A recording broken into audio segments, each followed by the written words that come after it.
মই আপোনালোক সকলোলৈ মোৰ ইউটিউব চেনেলটোলৈ স্বাগতম জনাইছোঁ। আজি মই আপোনালোকৰ ওচৰত শিৱ বাবাৰ এটা শক্তিশালী ইচ্ছাপূৰ্তি মন্ত্ৰৰ বিষয়ে অৱগত কৰিবলৈ লৈছোঁ। যিটো মন্ত্ৰৰ দ্বাৰা আপোনালোকে সকলো মনৰ কামনা ইচ্ছাবোৰ পূৰণ কৰিব পাৰিব। এই মন্ত্ৰটো ইমানেই শক্তিশালী নহয়, অসম্ভৱতকৈ অসম্ভৱ মনোকামনা পূৰ্ণ কৰিব পাৰিব। আপোনালোকৰ এতিয়ালৈকে যিবিলাক মনোকামনা পূৰ্ণ হোৱা নাই, যিবিলাক মনৰ ইচ্ছা আধৰুৱা হৈ আছে, তেনেহ'লে আপোনালোকে এই ইচ্ছাপূৰ্তি মন্ত্ৰটো ব্যৱহাৰ কৰিব পাৰিব। এই মন্ত্ৰটোৱে আপোনালোকৰ ভাগ্য সলনি কৰি দিব। আমি সকলোৱে জানো শিৱ বাবা হৈছে ভোলানাথ। খুব কম সময়তে শিৱ বাবা সন্তুষ্ট হয় আৰু শিৱ বাবাই আমাক আশীৰ্বাদ কৰে। আৰু যদি এই মন্ত্ৰটো আপোনালোকে ভক্তিভাৱে আৰু বিশ্বাসেৰে যদি জপ কৰে, তেনেহ'লে নিশ্চয় ইয়াৰ পৰা ফল পাব। কাৰণ এই মন্ত্ৰটো হৈছে ইচ্ছাপূৰ্তি মন্ত্ৰ।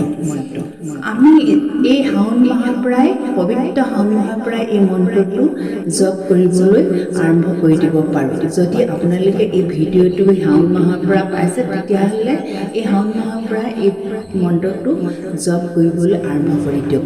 আপোনালোকে যদি জপ কৰিব বিচৰা নাই, তেনেহ'লে এই মন্ত্ৰটো আপোনালোকে শুনিবও পাৰে।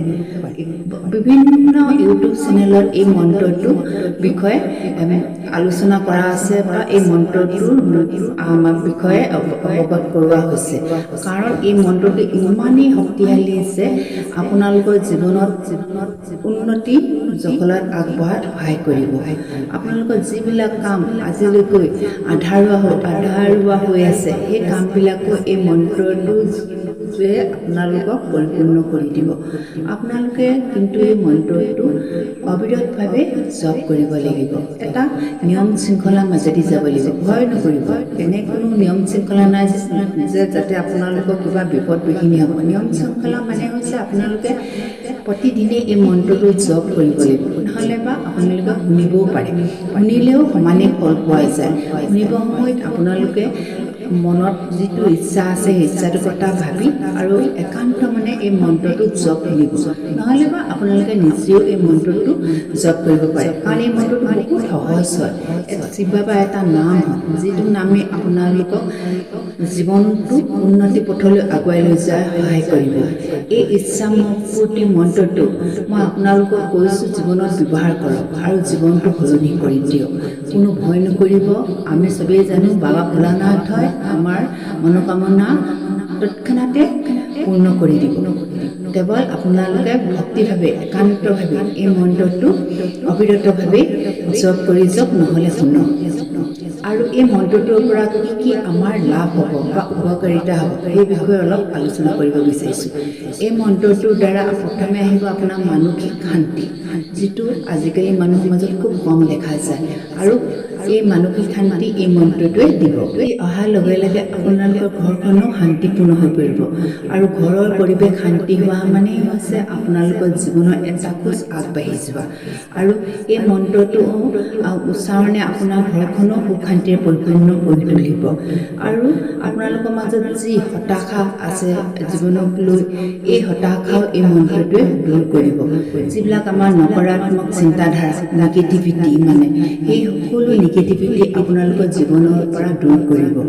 আৰু দ্বিতীয়তে এই মন্ত্ৰটোৱে আপোনালোকৰ শত্ৰুবিলাক দমন কৰিব।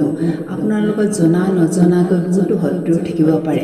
মুখৰ আগত আপোনালোকৰ বেয়াকৈ নকৰিলেও আপোনালোকৰ পিছত আপোনালোকৰ বিষয়ে বেয়া মন্তব্য কৰা বা আপোনালোকৰ বেয়া বিচৰা, তেনেকুৱা শত্ৰু থাকিব পাৰে। যেনেকুৱাই শত্ৰু নহওক কিয়, আপোনালোকে যদি এই মন্ত্ৰটো জপ কৰে, তেতিয়াহ'লে আপোনালোকৰ শত্ৰুবিলাকো বাবাই মহাকায় ৰূপ লৈ নাশ কৰিব, মানে আপোনালোকৰ জীৱনৰ পৰা আঁতৰাই দিব। আপোনালোকৰ যদি কোৰ্ট কেছ আছে, কোৰ্টত যদি আপোনালোকৰ কেছ চলি আছে, তেনেহ'লেও এই মন্ত্ৰটোৱে আপোনালোকক কোৰ্ট কেছ জিকাত সহায় কৰিব। আৰু আপোনালোকৰ যদি বিবাহ বিলম্ব হৈছে আপোনাৰ মন পছন্দ ব্যক্তিৰ লগত বিবাহ হোৱাত বাধা আহিছে তেতিয়াহ'লেও আপোনালোকে এই শক্তিশালী চমৎকাৰী মন্ত্ৰটো ব্যৱহাৰ কৰিব পাৰিব আৰু আপোনালোকৰ যদি ৰোগ আছে কোনো মানে দুৰাগ্যত ভুগি আছে অনবৰতে আপোনালোকৰ বেমাৰ আজাৰ হৈ থাকে তেতিয়াহ'লেও আপোনালোকে এই মন্ত্ৰটো ব্যৱহাৰ কৰিব পাৰিব এই মন্ত্ৰটো জপে আপোনালোকৰ জীৱনৰ পৰা ৰোগ মুক্ত কৰিব আৰু আপোনালোকৰ বিভিন্ন ধৰণৰ সমস্যা যেনেকৈ আপোনালোকৰ চাকৰি ক্ষেত্ৰত পোৱা নাই চাকৰি ক্ষেত্ৰতো আপোনালোকে এই মন্ত্ৰটো ব্যৱহাৰ কৰিব পাৰিব আপোনালোকৰ ব্যৱসায়ত উন্নতি হোৱা নাই তেতিয়া ব্যৱসায় সংক্ৰান্ততো আপোনালোকে এই মন্ত্ৰটো ব্যৱহাৰ কৰিব এই মন্ত্ৰটোৱে আপোনালোকক সকলো দিব আৰু সকলো সমস্যা সমাধান এই মন্ত্ৰটোৰ ওচৰতে তাকেই কোৱা হৈছে যে ইচ্ছাপূৰ্তি মন্ত্ৰ মানে আপোনালোকৰ সকলো মনৰ ইচ্ছা পূৰণ কৰিব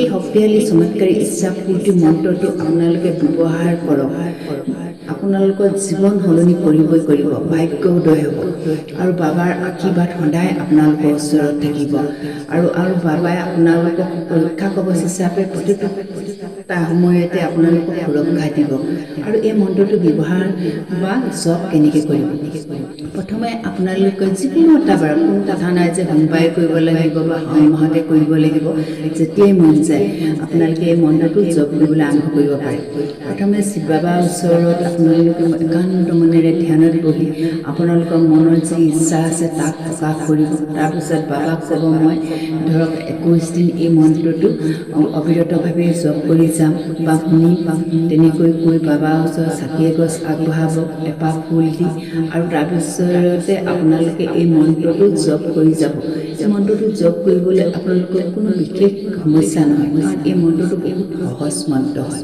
এতিয়া আমি জানিব বিচাৰিছোঁ এই মন্ত্ৰটোৰ মহিমা কি পাবা এই মন্ত্ৰটো হৈছে ওম মহেশ্বৰায় নমঃ ওম মহেশ্বৰায় নমঃ ওম মহেশ্বৰায় নমঃ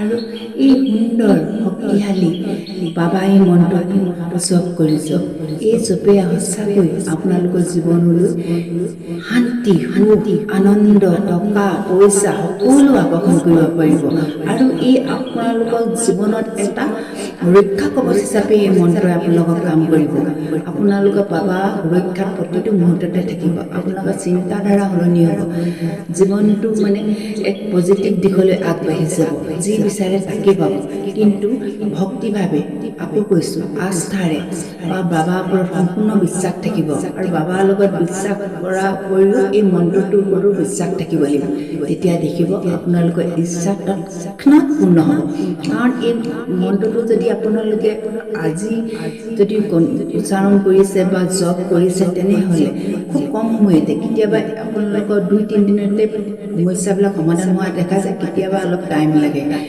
আপোনালোকে সেইকাৰণে 21 দিন ধৰক নহ'লে বা 51 দিন এই মন্ত্ৰটো আপোনালোকে কণ্টিনিউৱাছ জপ কৰক আৰু নহ'লে গোটেই জীৱনেই জপ কৰি যাওক আপোনাৰ জীৱনেই সলনি কৰি দিব যদি কি আপত্তি আছে আপোনালোকৰ যদি এই মন্ত্ৰই যদি আপোনাৰ প্ৰতিটো মনোকামনা পূৰ্ণ কৰিছে তেতিয়াহ'লে অবিৰতভাৱে এই মন্ত্ৰটো জপ কৰক শুনক সময় যদি নাই তেতিয়াহ'লে আপোনালোকে এই মন্ত্ৰটো শুনক আপোনালোকে শুনিলেও আপোনালোকৰ কাম দিব এই মন্ত্ৰটো শুনক জপ কৰক জীৱন উন্নতি কৰক আৰু আপোনালোকৰ সকলো সমস্যা সমাধান এই মন্ত্ৰটোৰ ওপৰতে আছে একমাত্ৰ বিশ্বাস আস্থা আৰু ভক্তিভাৱে এই মন্ত্ৰটো আপোনালোকে জপ কৰিছ আৰু জীৱনটো আগুৱাই লৈছ সুখ শান্তি আনন্দৰে আৰু মোক জনাওক এই মন্ত্ৰটোৰ পৰা আপোনালোকৰ কি লাভ হৈছে কি লাভ নহ'ল তাৰ বাবে মোক জনাব আৰু আজিলৈ আহোঁ ধন্যবাদ